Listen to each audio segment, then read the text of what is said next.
بسم اللہ الرحمن الرحیم۔ السلام علیکم ناظرین، ہم اپنے پروگرام حافظہ ایک نعمت کے ساتھ ایک دفعہ پھر حاضر خدمت ہیں۔ آج ہماری گفتگو کا موضوع ہے حافظے کی کمزوری اور نفسیاتی مسائل اور نفسیاتی بیماریوں کا تعلق۔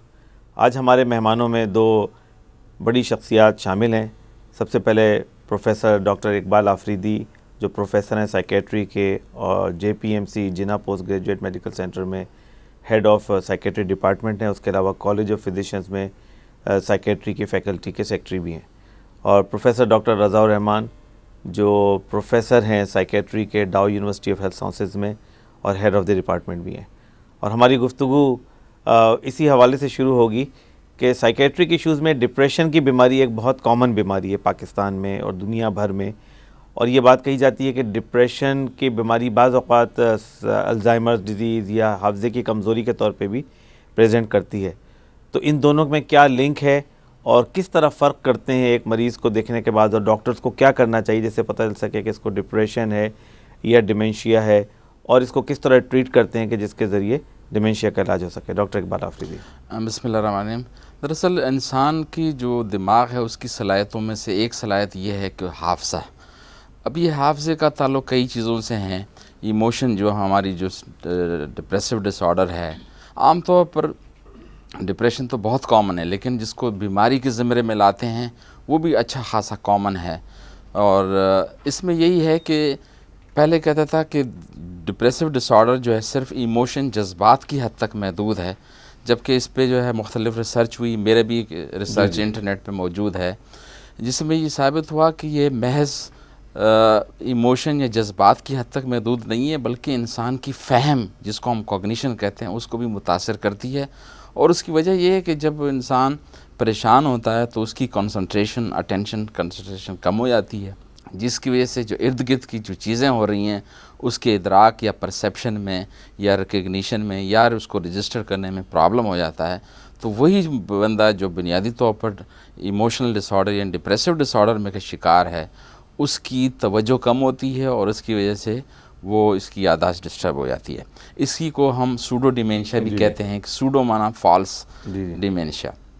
عام طور پر ایک گولڈن رول یہ ہے کہ اگر کسی کو یادداشت کی خود شکایت ہو کہ میری یادداشت ٹھیک نہیں ہے، خاص طور پر میڈیکل اسٹوڈنٹس اور دوسرے آتے ہیں، اس کا مطلب یہ ہے کہ اس کو حقیقی معنی میں ایمنیزیا نہیں ہے، بلکہ جب دوسرے افراد اس کی جو یادداشت کی کمی کو محسوس کرتے ہیں، یادداشت میں خرابی کو محسوس کرتے ہیں، پھر ہم کہتے ہیں یہ ٹرو ایمنیزیا ہے یا حقیقی معنوں میں یادداشت کی خرابی ہے۔ اب یہ ہے کہ سوڈو ڈیمینشیا میں ہم یہ سوال پوچھتے ہیں کہ اس کے ساتھ ساتھ اٹینشن کنسنٹریشن تو خراب ہو ہی جاتی ہے، لیکن اس کے ساتھ ساتھ طبیعت میں اداسی ہوتی ہے، اور اس کے ساتھ ساتھ سستی ہوتی ہے، اور چیزوں میں دلچسپی نہیں لیتا بندہ۔ تو وہی آدمی جو پہلے کپڑوں میں، کتابوں میں، ٹی وی میں، ہر چیز میں، مہمانوں میں دلچسپی لیتا تھا، اب وہ اس میں وہ چیزیں کم ہو جاتی ہیں۔ تو یہ تین چیزیں ہیں جو ڈپریشن کی علامت کو، بیماری کو اظہار کرتی ہیں، کہ مسلسل طبیعت اداس رہنا، اور ساتھ ساتھ اس میں انرجی یا قوت کی کمی محسوس کرنا، اور ساتھ میں لیک آف انجوائمنٹ، یعنی چیزوں میں دلچسپی کم ہو جاتی ہے۔ جب یہ چیزیں ہو جاتی ہیں، اور اس کے لیے کہتی بھی ہیں، خاص طور پر یہ جو بڑھاپے سے پہلے، یعنی جوانوں میں اور دیڑھ عمر میں زیادہ امکان ہوتے ہیں ڈپریسو ڈس آرڈر کے، لیکن زیادہ عمر میں جو بڑھ جاتی ہے، پھر one of the differential diagnosis is this, کہ بیفور کسی کو ہم لیبل کریں گے اس کو ڈیمینشیا ہے، ڈپریشن کا رول آؤٹ کرنا ضروری ہے، وہ اس لیے بھی کہ اس قابل علاج ہے آسانی سے، تو لہٰذا یہ اچھا، یہ آسانی سے ہسٹری لے کر ہی کنفرم کیا سکتا ہے؟ اس کے لیے کسی ٹیسٹ کی ضرورت تو نہیں ہے کہ کنفرم کیا جائے کہ اس کو ڈپریشن کی وجہ سے ڈیمنشیا کی علامتیں ہو رہی ہیں؟ اچھا، اس میں یہ ہے کہ ہم تو ایک تو ظاہر یہ تین یہ علامات ہیں، پھر اس کے ساتھ جو نیند میں ڈسٹربنس اور کھانے میں بھوک نہ لگنا اور باقی علامات، اتنی مایوسی چھا جانا کہ زندگی سے بیزاری کے خیالات، یہ تو ہو گئی ایک ہسٹری۔ اس کے ساتھ ساتھ ہسٹری میں ہم بلڈ پریشر، شوگر یہ وغیرہ اس کا بھی پوچھتے ہیں، اور اس کے ساتھ ریٹنگ اسکیلز ہیں ہمارے، اور بہت آسانی سے اور بڑے اس کے ایکوریٹ رزلٹ ہیں، جیسے ہیملٹن ریٹنگ اسکیل ہے فار ڈپریسو ڈس آرڈر، یا جو ہے بیک ڈپریشن اسکیل ہے۔ خود ریٹنگ اسکیل بھی ہے کہ وہ ہم دے دیتے ہیں مریض کو اگر پڑھا لکھا ہے، ورنہ پھر ایک ڈاکٹر اس کو کچھ سوالات پوچھتا ہے، اور اس کی روشنی میں اس کی تصدیق یا کنفرم ہو جاتی ہے بیماری۔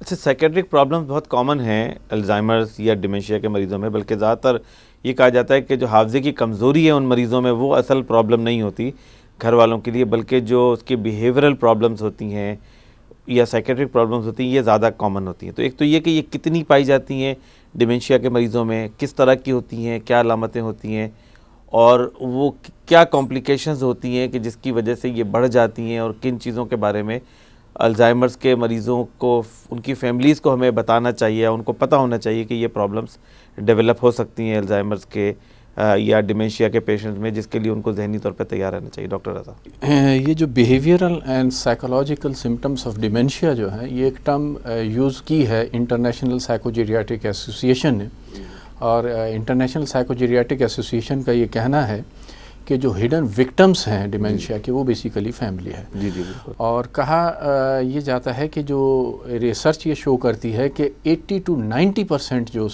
پیشنٹس ہوتے ہیں ڈیمنشیا کے ان میں یہ بیہیویئرل سائیکولوجیکل پرابلمس ہوتے ہیں، اور ان پرابلمس کی وجہ سے مریض تو اتنا پریشان کیونکہ اس کو ڈیمنشیا وہ سفرر نہیں ہوتا، اس سے بیسیکلی سفرر جو ہوتے ہیں فیملی ہوتی ہے. اس فیملی کے اندر بھی جو زیادہ اسٹریس ہے وہ خواتین کے اوپر ہے، کیونکہ بیسیکلی خواتین ہی گھریلو کام کا چیزوں میں دیکھنے میں ان کے کیئر کے اندر ڈیمنشیا کے پیشنٹس کی انوالو ہوتی ہیں. تو سب سے زیادہ جو اسٹریس ہوتا ہے، سب سے زیادہ جو برڈن ہوتا ہے وہ خواتین کے اوپر ہوتا ہے. اور اس کی بہت ساری وجوہات ہیں یہ ڈیمنشیا کے پیشنٹ کے اندر.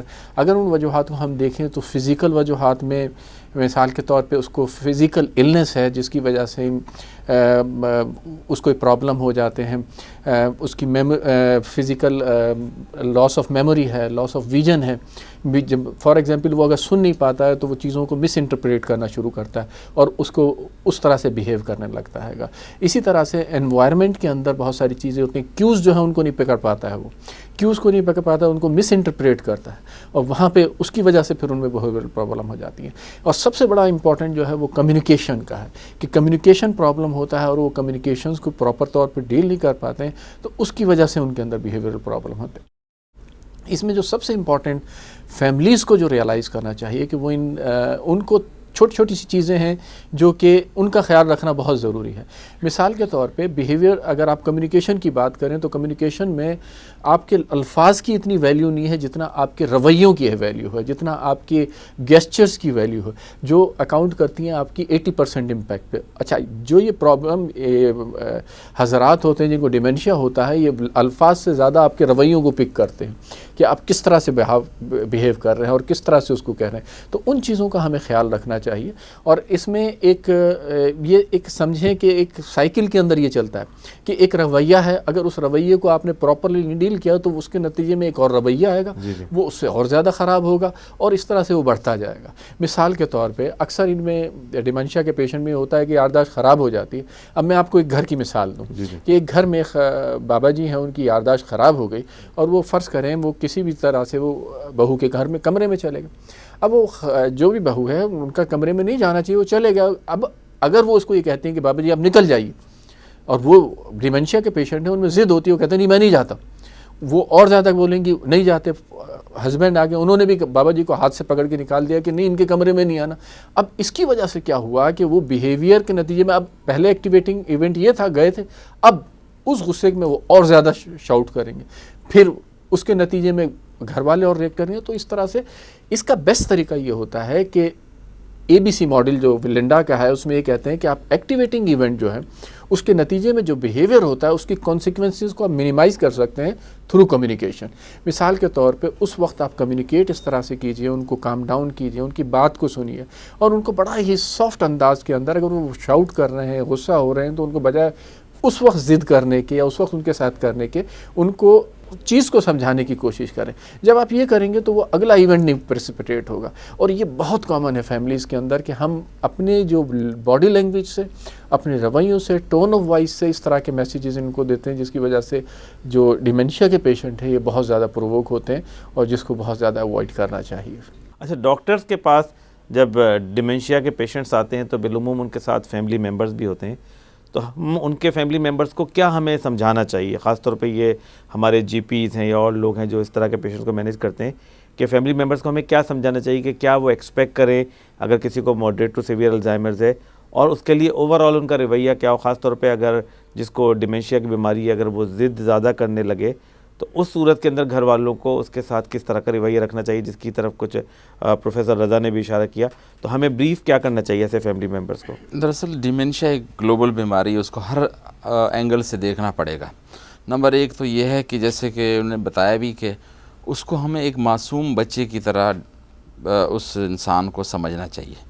ایک بچہ جو ہے بچپن میں جو حرکتیں کرتا ہے لوگ اس کو تو برداشت کرتے ہیں، لیکن اس عمر میں ڈیمینشیا کے مریض میں جو حرکتیں ہوتی ہیں اس کو برداشت نہیں کیا جاتا.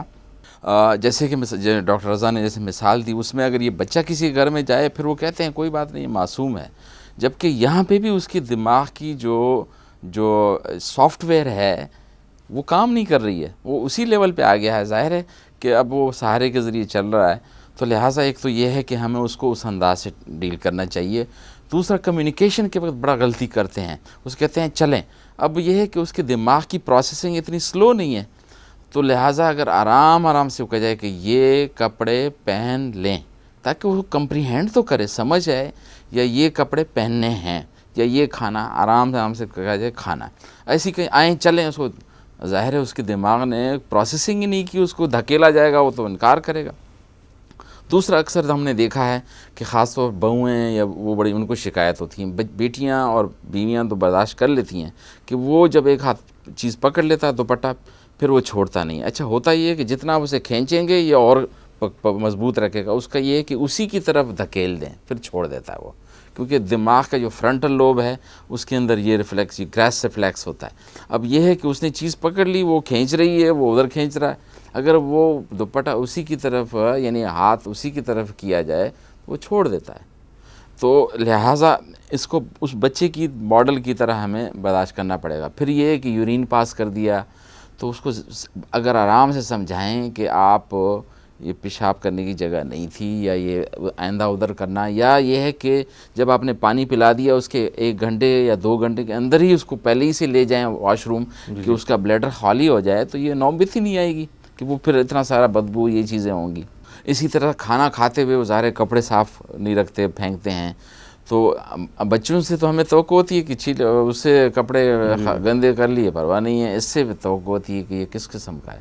تو لہٰذا ہمیں اس سارے اینگل پہ سوچنا پڑے گا. اور خاص طور پر میں اس میں کہنا چاہتا ہوں کہ ارد گرد کا انوائرمنٹ جو ہے آج کل جو ہے فیشن غالب ہو گیا. ہمارے جو فرنیچر ہیں یا ہمارے جو ٹائلز کا سسٹم ہے خاص طور باتھ روم کا، وہ کہیں سے بھی وہ نہیں ہے، ہیومن فرینڈلی نہیں ہے، اس میں پھسلنے کے بہت امکانات ہوتے ہیں. اسی طرح ہمارے جو ٹیبلز ہوتے ہیں وہ کونے والے ہوتے ہیں کہ گر جائے تو بالکل چاقو کی طرح کاٹتے ہیں. دروازے بھی ایسے ہی ہوتے ہیں. تو میں اور پلگیں جو ہیں خاص طور پر، تو لہٰذا ایسی صورت میں پلگوں کے اوپر اگر وہ انہوں نے پلاسٹک کی یہ وہ لگا دی، کیا کہتے ہیں سیلوشن ٹیپ لگا دیا کہ اس میں انگل نہیں ڈال سکے، چابی نہیں ڈال سکے. اسی طرح سے جو گلاس ہیں یا دوسری چیزیں ہیں وہ ایسی نہ ہوں جو اس کو شیشہ گرے، پیر میں چلا جائے، ہاتھ ٹوٹ جائے. اور خاص طور پر یہ دروازے اور یہ جو باتھ روم ہے سیف انوائرمنٹ کے لیے ضروری ہے. اس طرح سے بہت اونچی وہ نہ ہو چارپائی یا وہ جو ہے بیڈ نہ ہو کہ گرے تو سر ٹوٹے اس کا.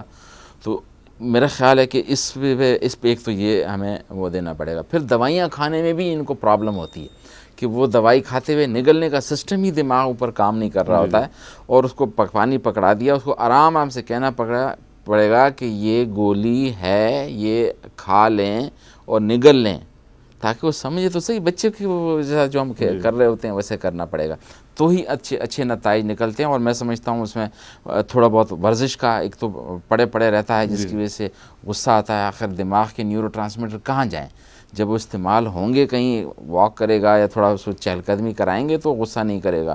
اور دوسری بات یہ ہے کہ اس کو پانی کا، غذا کا بڑا خیال ہمیں رکھنا چاہیے. بیلنس ڈائٹ دینی پڑے گی. اور جو یورین اور اس کے علاوہ ڈیفیکیشن ہے، اس کو ہمیں صفائی کا بہت خیال رکھنا پڑے گا. تو صفائی، غذا اور ورزش کا بڑا اہم دخل ہے، اور دوائیوں کا اس کے ساتھ ساتھ.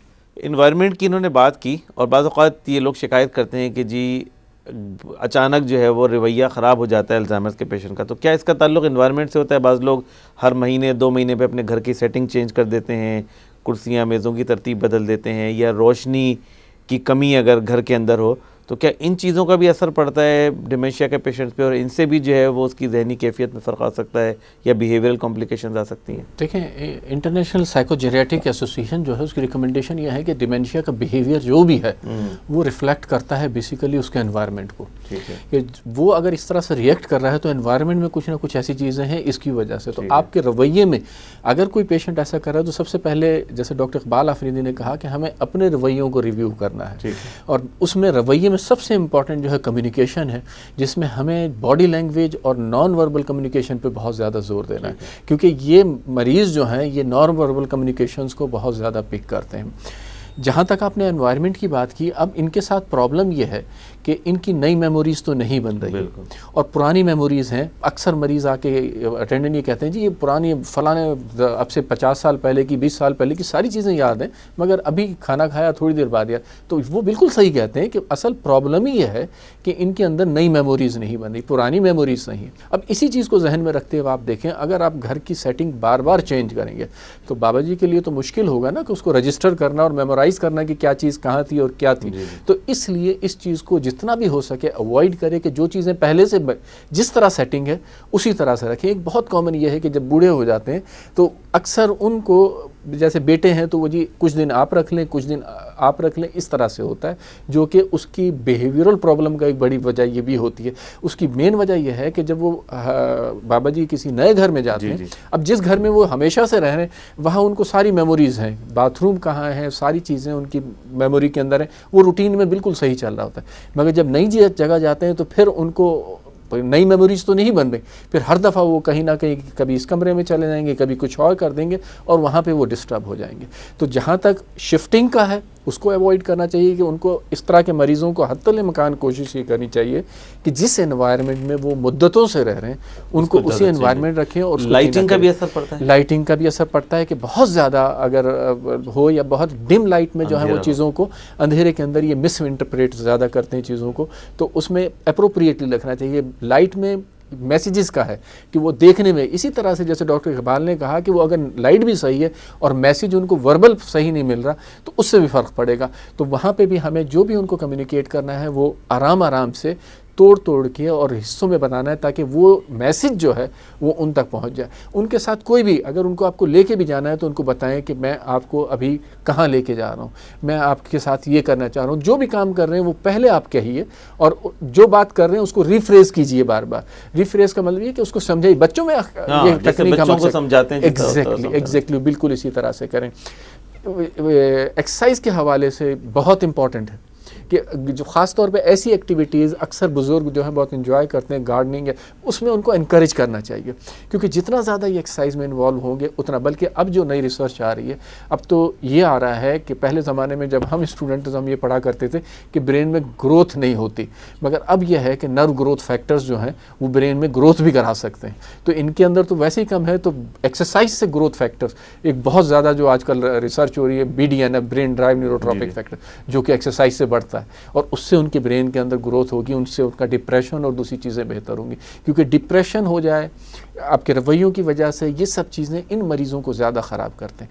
یہاں پہ ایک جو سب سے امپورٹنٹ ایشو ہے وہ یہ ہے کہ ہمیں کیئر ٹیکرز کو نہیں بھولنا چاہیے کیونکہ اس بیماری کے اصل جو وکٹم ہے وہ کیئر ٹیکر ہے اور ان کی مینٹل اسٹیٹ بہت زیادہ ڈسٹرب ہوتی ہے. جو ہمارے پاس مریض آتے ہیں ہم نے یہ دیکھا ہے کہ ان بیہیویئرل پرابلمس میں اصل پرابلم کیونکہ میں نے کہا یہ ریفلیکٹ کرتے ہیں آپ کے بیہیویئر کو، تو وہ بیچارے بہت زیادہ ڈسٹرب ہو جاتے ہیں. ہمارے سمجھ آج کے سیشن کا جو بنیادی آڈینس ہے اور ویورز ہیں وہی کیئر ٹیکرز ہیں. ایگزیکٹلی. اور ان کی جو مینٹل اسٹیٹ ہے ہم بات تو کر رہے ہیں ڈیمینشیا پہ، مگر میں اس میں یہ ایڈوانٹیج لوں گا کہ میں یہاں ضرور کہوں کہ ان کے ایشوز کو بھی ہمیں ایڈریس کرنا چاہیے اور ان کی ریپیٹڈ کاؤنسلنگ ہونی چاہیے اور ان کو تھوڑا سا تاکہ ان کو بھی تھوڑا سا ریلیف ملے، وہ بھی اپنی تھوڑی سی وینٹیلیشن. ڈیمینشیا کے پیشنٹس جب کسی گھر میں ہوتے ہیں تو لوگوں کا رائے ہوتی ہے کہ اب یہ بیمار ہیں، ان کو کچھ کام نہیں کرنا چاہیے. تو بعض اوقات تو کھانا بھی ان کو لوگ اپنے ہاتھ سے کھلاتے ہیں، پانی بھی اپنے ہاتھ سے پلاتے ہیں اور کچھ کرنے نہیں دیتے. تو یہ زیادہ بہتر ہے، یہی زیادہ بہتر ہے کہ ان کو انگیج کیا جائے اور انڈیپینڈنٹلی وہ جتنا زیادہ کریں وہ زیادہ بہتر ہے ان کے دماغ کے لیے. اس میں تو سادہ سی مثال ہے کہ اگر ہم دماغ کہتے ہیں یوز اٹ اور لوز اٹ، اگر ہم دماغ کو استعمال نہیں کریں گے جھڑ جائے گا. ایک گاڑی آپ نئی خریدیں نہیں چلائیں گے بیٹری ڈاؤن ہو جائے گی. تو ہمارا خیال بھی یہ ہے اور ویسے بھی یہ ہے کہ جتنا ممکن ہو سکے اس کے دماغ کی جو صلاحیت ہے اس کو جو اجاگر کرنے کے لیے بار بار اسٹیمولیشن بھی دی جائے, یوٹیلائزیشن بھی ہوگی. یوٹیلائز نہیں کریں گے تو وہ جھڑ جائے گا. اچھا یہاں پہ ایک میں واقعہ سناتا ہوں کہ ایک بہت ہی امیر فیملی تھی, اس میں وہ کہتے تھے کہ ہمارے بابا جی ہیں 100 سال سے اوپر کے ہیں, یہ بھی کھانا کھا لیتے ہیں, بھی نماز پڑھتے ہیں, پھر کہتے ہیں پھر میں نے نہیں پڑھی.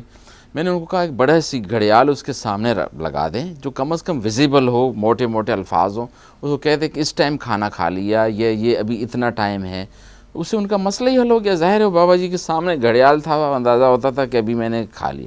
اچھا ابھی صورتحال یہ ہے کہ ایسے پیشنٹس کو جب ہم ہاسپٹل میں داخل کرتے ہیں, گھر والے اس نیت سے کراتے ہیں کہ یہ اچھا ہو جائے گا, اس سے اور خراب ہو جاتا ہے. اس کی وجہ کیا ہے کہ نئی انوائرمنٹ آ گئی.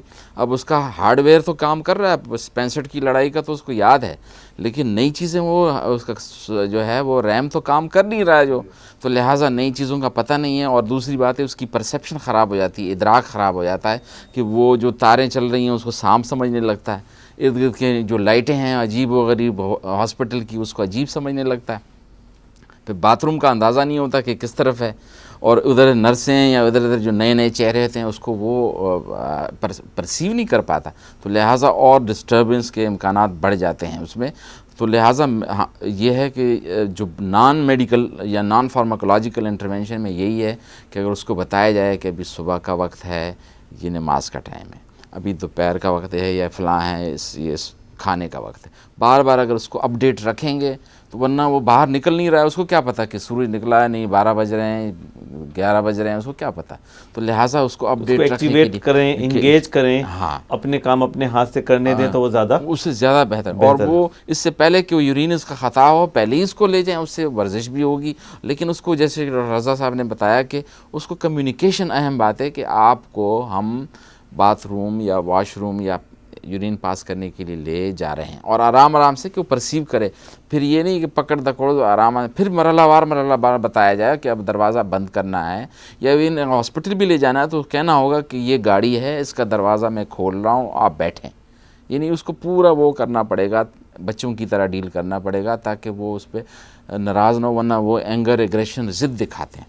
ہیلوسینیشن ایک کامن پرابلم ہے, مریضوں کے گھر والے شکایت کرتے ہیں کہ شام کے اوقات میں بالخصوص جن کو یہ پرابلم ہوتی ہے وہ بہکی باتیں کرنے لگتے ہیں, ان کو چیزیں نظر آ رہی ہوتی ہیں, جانور نظر آ رہے ہوتے ہیں, اس کی وجہ سے پرانے رشتہ دار جو فوت ہو چکے ہیں وہ نظر آ رہے ہوتے ہیں, اس کی وجہ سے بعض اوقات وہ ایجیٹیٹ بھی ہوتے ہیں. تو یہ بھی اس بیماری کا حصہ ہے, اور اس اگر ہے تو اس کا کیا علاج ہے, اس کو کس طرح پریونٹ کیا جا سکتا ہے اور اس کو کس طرح ٹریٹ کیا جا سکتا ہے؟ دیکھیں ڈیمینشیا کا اگر اوور آل دیکھیں تو کوئی اتنا پراپر ٹریٹمنٹ ابھی تک ہے نہیں, جس کا جتنا بھی ٹریٹمنٹ ہے اس کا بیہیورل ہے اور اس کو آپ بیہیورل طریقے سے کر سکتے ہیں. ہیلوسینیشنز بھی بہت حد تک انوائرمنٹ میں جو ڈسٹربنس ہے اس کی وجہ سے یہ بڑھ جاتی ہیں. تو اگر وہاں پہ جیسے شروع میں ہم نے کہا کہ لائٹ اپروپریٹ رکھیں, کمیونیکیشن اس کے زیادہ رکھیں, ڈسٹرب رہیں تو یہ چیزیں کم ہو جاتی ہیں. اگر اور بہت کم مریض ایسے ہوتے ہیں جن میں یہ چیزیں اگر بہت زیادہ بڑھ جائیں تو پھر ان کو دواؤں کی ضرورت پڑتی ہے, اور ایسی دوائیں موجود ہیں جن میں ایزیلی یہ چیزیں کنٹرول ہو جاتی ہیں اور ان کا بیہیویئر بھی کنٹرول ہو جاتا ہے. مگر میں پھر یہاں پہ یہی کہوں گا کہ ہمیں پہلی کوشش یہی کرنی چاہیے کہ یہ چیزیں ڈیولپ نہ ہوں اور ہم اس کو پریونٹ کریں, اور جتنا ایوائڈ کر سکتے ہیں کہ بجائے یہ کہ بہت ہی فرسٹ اس کے اندر ہم میڈیکیشن دینے کے بجائے میڈیکیشنز کو ہم ان پیشنٹس کے اندر جو ہے تھوڑا سا سیکنڈ لائن پہ رکھیں, اور فرسٹ لائن پہ ہم تھوڑا سا بیہیویئرل اور اپنی دوسری اپروچ جو ہے اس کو زیادہ سے زیادہ رکھیں, اور ان کو ایکٹیویٹ رکھیں. اور ایکٹیویٹی جو ہے اٹس اے کی فیچر کہ بجائے بابا جی کو سکون اور وہ ہر چیز ان کو پہنچانے کے, انوائرمنٹ ایسا کریٹ کریں بہانے سے, بجائے کھانا ان کو وہاں پہ دینے کے ٹیبل پہ بلائیں, ان کو ریکویسٹ کریں, ان کو بلائیں کہ کھانا ٹیبل پہ آ کے کھانا. تقریباً اسی بہانے سے اگر وہ چلتے رہیں, تھوڑا سا گھومیں, ایک تو یہ ہے کہ ان کی باڈی وہ بھی ٹھیک رہیں گی, اور دوسرا جیسے آپ نے ہیلوسینیشنز کہا ان میں ڈیلوژنز بہت کامن ہوتے ہیں.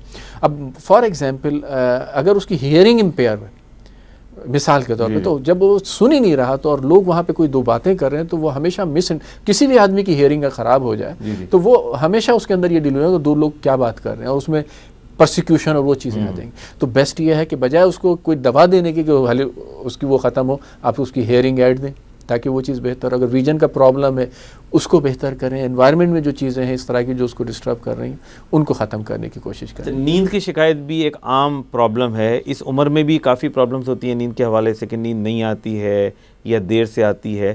تو سلیپ پرابلمز ڈیمینشیا میں کتنی ہوتی ہیں, اور اس کی وجہ سے کیا کمپلیکیشنز ہوتی ہیں یا اس کو کس طرح ٹریٹ کرنا چاہیے؟ اچھا، اس سے پہلے کہ میں سوال کا جواب دوں، میرا خیال ہے یہ تھوڑا جو آپ نے ہیلوسینیشن والا کہا تھا، عام عوام کو پتہ ہونا چاہیے کہ ہمارے حواس خمسہ ہے جس کو ہم 5 سینسری موڈیلٹیز کہتے ہیں. اب اس کو ادراک بھی پرسیپشن ہم کہتے ہیں، اس میں اگر فرق آ جائے تو اکثر یہ دیکھا گیا ہے کہ ڈیمینشیا کے مریضوں میں اس کو لگتا ہے کہ آوازیں آ رہی ہیں یا شکلیں نظر آ رہی ہیں، اور ایک یعنی فالس پرسیپشن ہوتی ہے. اس میں لوگوں کا خیال ہوتا ہے کہ اس کے اوپر جن بھوت آ گئے ہیں یا اس کے اوپر کچھ کسی نے کر دیا ہے.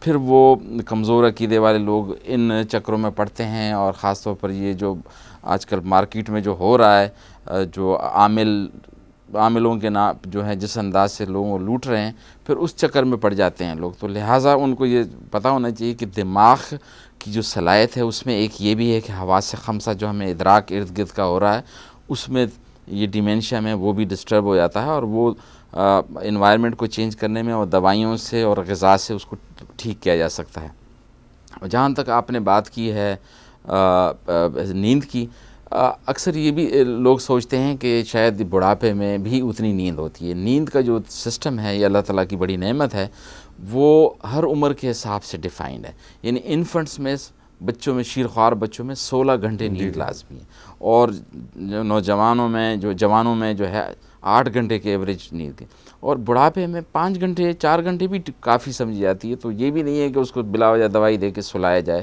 لیکن یہ دیکھا گیا ہے کہ وہ ڈسٹرب اچھا ہوتا یہ ہے کہ دن بھر میں اسے کام لیتے نہیں، پڑا ہوا ہے منہ ہر چیز دے. اب جسم تھکے گا نہیں، دماغ تھکے گا نہیں، تو اس کو نیند کی ضرورت نہیں ہوگی. اچھا دن بھر میں وہ کہیں نہ کہیں آنکھ لگ گئی، کوٹا پورا کر لیا، رات کو نہیں سوتا. تو ہونا یہ چاہیے کہ اس کی لائف سٹائل ایسے بنائی جائے کہ جب بھی کھانے کا موقع ہو یا واش روم میں جانا ہو یا تھوڑا نکلنا ہو، تاکہ ایکٹیویٹیز رہیں. تو نان فارماکولوجیکل میتھڈ جو نیند کو پروموٹ کرتی ہیں بغیر دوائیوں کے، جو اس میں یہی ہے کہ شام کو اگر تھوڑی واک کی جائے اس سے نیند پروموٹ ہوتی ہے. مغرب کے بعد چائے، کافی، کولڈ ڈرنک، سگریٹ، پان، نسوار نہیں لینے چاہیے، اس سے بھی نیند خراب ہو جاتی ہے. پھر یہ بھی دیکھا گیا ہے کہ اگر رات کو سونے سے پہلے ہاٹ باتھ لی جائے تو عام لوگوں میں بھی وہ نیند کو پروموٹ ہوتی ہے. اور اس کے ساتھ ساتھ بات یہ ہے کہ رات چاہے نیند آئی ہو نہ، صبح وقت پہ اٹھنا ہے. یہ نہیں ہے کہ رات نیند نہیں آئی ہے تو پھر 11 بجے تک سونے دیتے ہیں، تو ظاہر ہے اگلی رات کا کوٹا خراب ہو جاتا ہے. تو لہٰذا پھر صبح وقت پہ اٹھائیں کہ اگلی رات کا کوٹا ٹھیک رہے اس کا. تو یہ جو ہے نیند کا بڑا مسئلہ ہوتا ہے. اچھا پھر اس میں کوشش یہ کی جاتی ہے کہ زیادہ دوائیں دے کر سلایا جائے. یہ مسئلے کا حل نہیں ہے. اس میں جو میں نے بتایا کہ نان فارماکولوجیکل بغیر دوائیوں کی کوشش کی جائے، اور اگر پھر ایسا ہے تو تھوڑی بہت دوائی دے بھی سکتے ہیں ہم اس کو. لیکن یہ خاص طور پر جو بینزوڈائزپین ہے جس کو ہم ٹرنکویلائزر کہتے ہیں، مائنر ٹرنکویلائزر، اس کا بے دریغ استعمال، ضرورت سے زیادہ استعمال کئی ہفتوں سے زیادہ ہونا نہیں چاہیے. اور اس سے بھی جو ہے یاداشت خراب ہوتی ہے، جس کی اور عادت بھی پڑتی ہے. پہلے ایک گولی سے نیند آ رہی تھی، پھر 2 کرنی پڑتی ہیں، پھر 3 کرنی پڑتی ہیں، اور اس سے پھر مسئلے مسائل بڑھتے ہیں. اچھا غذا کا بھی اس سے کوئی تعلق ہے کہ پانی کی کمی ہو جائے جسم کے اندر، یا لوگ چائے، کافی یا کچھ اور غذائیں استعمال کریں، اس کی وجہ سے سائیکیٹرک پرابلم بڑھ جاتی ہے؟ کیونکہ ایسے مریضوں کو زیادہ تر اپنی غذا کا پورا اندازہ نہیں ہوتا ہے. تو گھر والوں کو کیا کیئر رکھنی چاہیے خاص طور پہ پانی اور غذا کے استعمال میں اور ڈرنکس وغیرہ کے استعمال میں ایسے مریضوں میں؟ دیکھیں بہت فرق پڑتا ہے. اگر غذا جو ہے مثال کے طور پہ، اب ان کی نیڈس جو ہیں وہ کئی دفعہ پوری نہیں ہوتی، اور ان کے اندر جو کمیونیکیشن کی وجہ سے ایک بیسک پرابلم یہ ہوتا ہے کہ یہ اپنی نیڈس کو کمیونیکیٹ بھی نہیں کر پاتے. ان کو اگر کوئی بیماری ہو رہی ہے، کوئی تکلیف ہو رہی ہے، اس کو پراپر کمیونیکیٹ نہیں کر پاتے، جس کی وجہ سے ان میں فرسٹریشن ہوتی ہے، اور اس کی وجہ سے زیادہ ڈسٹرب ہوتے ہیں. تو کھانے پانی کا ان خیال رکھنا چاہیے، ورنہ کئی دفعہ ان کے اندر منمکیات کی جو ہے کمی بیشی ہو جاتی ہے. نیند کے حوالے سے بہت امپورٹنٹ ہے کہ کھانے کے اندر اگر سمپلی آپ دودھ دیں ان کو، تو ٹرپٹوفین دودھ کے اندر ایک امائنو ایسڈ زیادہ ہوتا ہے جو کہ سلیپ کو پروموٹ کرتا ہے، بلکہ باہر کے ملکوں میں جس کی گولیاں بھی اویلیبل ہیں. سب سے امپورٹنٹ جو ہے، جو کیئر ٹیکرز کو خیال کرنا چاہیے ان مریضوں کے اندر، وہ ہے شیڈیولنگ. ڈیمینشیا کے پیشنٹ کے بہت سارے ایشوز جو ہیں وہ حل ہو جائیں گے اگر آپ ان کی ایک شیڈیولنگ کر دیں گے اور اس شیڈیول کو فالو کریں گے. ویسے تو شیڈیولنگ ایک عام آدمی کے لیے بھی بہت ضروری ہے کہ جتنا زندگی میں آپ کی ترتیب ہوگی ان کی اتنا ہی آپ کی زندگی جو ہے پرسکون ہوگی, اتنی ہی سائیکولوجیکل ڈسٹربنسز زیادہ ہوگی. مگر یہ شیڈیولنگ جو ہے بہت زیادہ فٹ بیٹھتی ہے مینجمنٹ آف پیشنٹ ود ڈیمینشیا, کہ اس کے اندر شیڈیولنگ ہے, اگر اس کا شیڈیول ہے, سونے کا ٹائم فکس ہے, اٹھنے کا ٹائم فکس ہے, کھانے کا ٹائم فکس ہے, اور آپ ایکسرسائز کا بھی ہر چیز کا اس میں ٹائم رکھا ہے, تو پھر جو ان کے اٹینڈنٹ ہیں وہ کم سے کم ڈسٹرب ہوں گے. کیونکہ یہ شیڈیولنگ پھر, اور یہ ان لوگوں میں بہت کم یہ پرابلم ہوتے ہیں جن کی شیڈیولنگ ہمیشہ سے ہو. آپ فیملی سے پوچھیں گے تو وہ کہیں گے کیونکہ یہ ہمیشہ سے ایک عادت بنی ہوئی تھی, ایک روٹین سیٹ تھی, تو وہ اس روٹین کو ویسے ہی فالو کرتے آ رہے ہیں. کیونکہ نئی تو چیزیں ختم ہو گئی مگر پرانی چیزیں ان میں اسی طرح سے چل رہی ہوتی ہیں.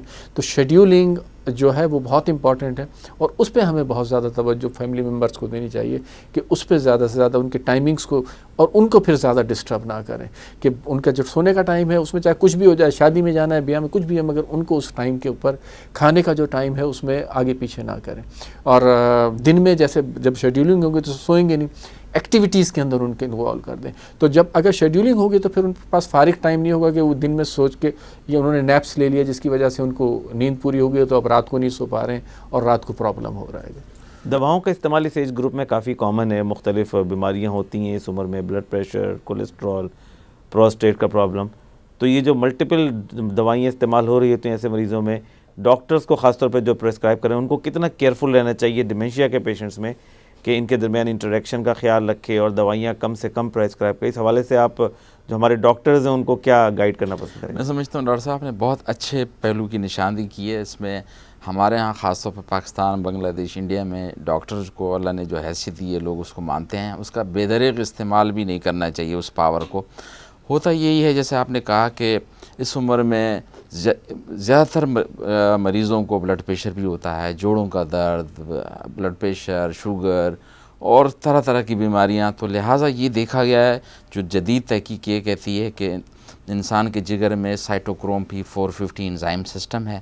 ایک دوائی کھا رہا, دوسری دوائی ایڈ کر دی تو بجائے فائدہ دینے کے نقصان ہو گیا. ایک کا لیول اوپر چلا گیا, دوسرے کا لیول نیچے چلا جاتا ہے. تو لہٰذا ہمیں کونی چاہیے, اس پہ خاص توجہ دینی چاہیے کہ مونو تھراپی ہو, جہاں تک ممکن ہو کم سے کم دوائیاں دیں, اور اگر دیں تو اس کو ایک ساتھ نہ دیں کہ بعض وقت انٹریکشن کو ہم اس طرح سے بھی اوائڈ کر سکتے ہیں.